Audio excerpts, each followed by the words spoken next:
কলকাতা শহর তসলিমা নাসরিনের অত্যন্ত প্রাণের শহর, কাছের শহর। তো উনি অত্যন্ত আবেগতাড়িত হয়ে গেছেন আজকে নেমে। তো ব্যাস এটাই কথা হয়েছে। আর ভয় আউট 100 বার, ভয় আউট মানে পুরোপুরি আউট। আজকে 19 বছর ধরে যে ভয় ওনাকে আসতে দেননি, সেই ভয়টা আউট হয়েছে বলে, এবং আমার মুখ্যমন্ত্রী মাননীয় শুভেন্দু অধিকারীর ওপরে ভরসা আছে বলেই কিন্তু উনি আজকে এই শহরে এসছেন। মাননীয় মুখ্যমন্ত্রী ওনার সিকিউরিটির থেকে শুরু করে সমস্ত ব্যবস্থা করে দিয়েছেন এবং ওনাকে নির্ভয় দিয়েছেন যে আপনি ভারতবর্ষে বৈধভাবে বসবাসকারী একজন বাংলাদেশি নাগরিক, আর আপনি ভারতে যেখানে খুশি যাবেন, যেখানে খুশি কথা বলবেন, আপনার মন খুলে কথা বলবেন। তো সুতরাং এটাই তো ডবল ইঞ্জিন সরকারের মানে পার্থক্য অন্য সরকারের থেকে। অ্যাপিসমেন্ট পলিটিক্স আমরা করি না, এবং এখানে কোনো মৌলবাদীদের শাসনও চলবে না।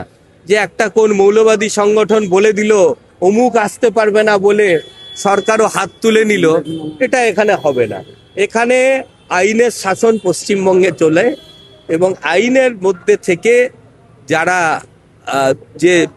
যারা এখানে আসবেন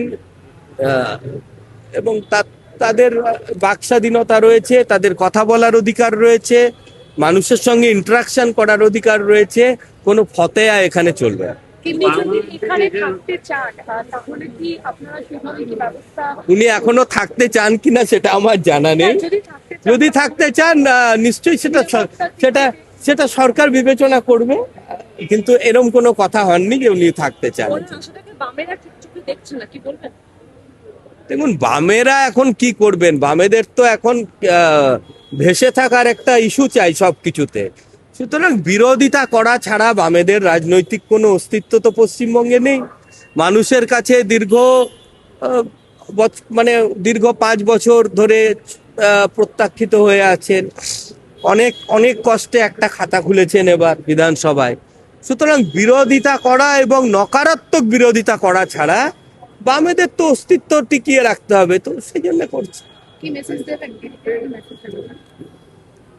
আপনি নির্ভয়ে আসুন, কলকাতা আপনার প্রিয় শহর। কলকাতায় ঘুরুন ফিরুন, যেখানে খুশি যান, আপনার প্রিয় জায়গাগুলোতে যান, রাস্তায় দাঁড়িয়ে ফুচকা খান, ভাড়ের চা খান। কলকাতা নিরাপদ। বাংলা হান্টের আরও খবর দেখতে নজর রাখুন। বাংলা খবর মানেই বাংলা হান্ট।